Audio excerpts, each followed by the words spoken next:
perspective for us. Hour number 3 of the D-List from the Time Warner Cable Studios. Drew Wilson on Milwaukee.com. My tag team partner, everyday Channel 12 Sports Director Dan Needles. Hi. The dapper member of the panel. Yeah, right. really dapper right now. Not shaving. He's not on TV this week. So if you're looking for him, he didn't get fired and he's not having work done. No, I am. He's just off from television for a week. He's still here on the D-List. Mr. Lucky Dobie Maxwell here as well. Dan is on YouTube with the mugshot of Gary Coleman. There's a comparison shot. Oh, God. Arrested in Utah. Classic. And joining us now, the A-List corner on the D-List. Every Tuesday we try to class up the joint, bring in a very special guest. It's brought to us by the Mason Street Grill and Andrus Limousines, our guest today. You already heard him last hour. It's Brian Calhoun. Brian, welcome back. I am glad to be here. Yeah, we're glad to have you, man. We're glad that this worked out. What are you occupying your time with aside from working out and being ready for somebody that calls and says, hey, we want you to come to minicamp? Which would be awesome. But right now, this past year, I've been recuperating from a torn quad, and then I've been at Milwaukee Pius since the fall, helping out with the football program.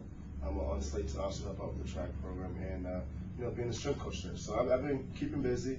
I'm enjoying it, but, I really want to, get back in the NFL and play some more. I want to go back. Your first game that you started at Oak Creek.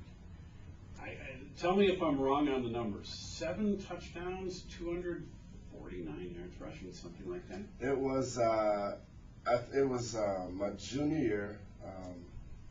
It was the first game against Racine Hall that got home. Mm-hmm. It was actually the first game that I was kind of the featured back, and I ended up coming out with 7 touchdowns. So, that was ridiculous. High school fantasy. I would have had you on my team in a one league for a change. It was actually the first game of that year, so nobody really knew.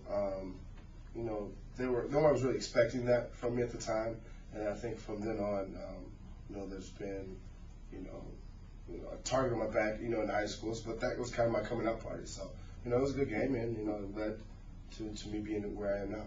And it was quite a road. You went from Oak Creek to Colorado, right? And then, how many years there? 2? 2. And then you had to sit out a year at Wisconsin. Right. And then you played the 1 year. Right. And what round did you end up getting? Third round. Third.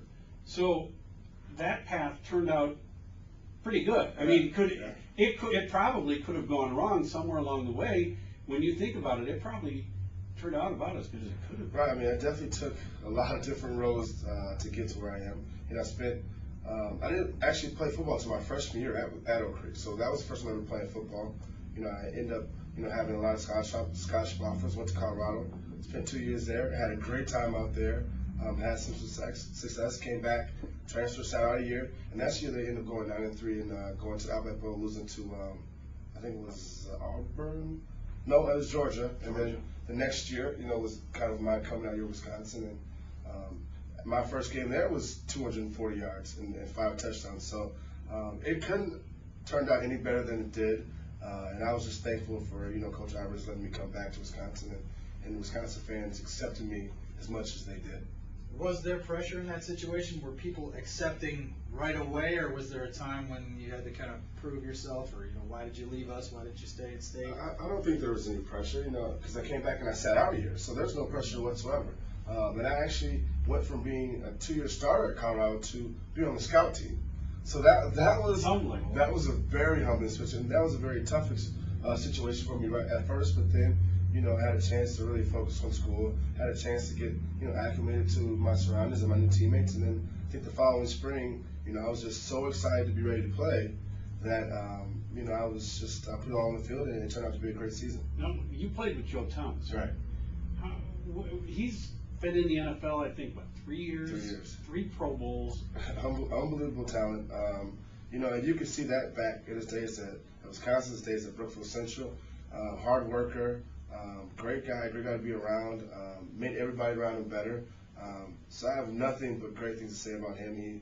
And obviously he's proven at the next level, and he'll be a Pro Bowler for the next 10 years, because that's the kind of player he is, and he's going to continue to work hard to stay at that level. And a pretty good athlete besides that. And people think of, a running back is a great athlete, a lineman is just this big, huge guy. And Joe Thomas played basketball, shot put. I mean, Jim Leonard was a different kind of athlete, right, a different position, but very similar in that regard. These guys were really good all-around athletes. Oh, absolutely. I mean, people don't understand that.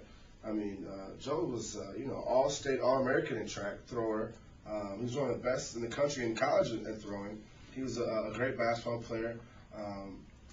He at the combine, he ran a 4.9 in the 40 at 310, 315 pounds. You just don't see that very often.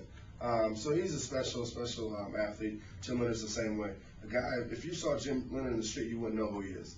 A guy is probably 5'8", maybe 185, but a guy who works hard, does the right things, a great guy in the community. I mean, he's definitely a different special athlete as well, and that's why he is where he is, and he's having success. So. Brian Calhoun, our A-list corner guest here on the D-List, presented by Mason Street Grill, right in the shadow of the Pfister Hotel, and of course by Andrews Limousine as well. Now, Brian, when did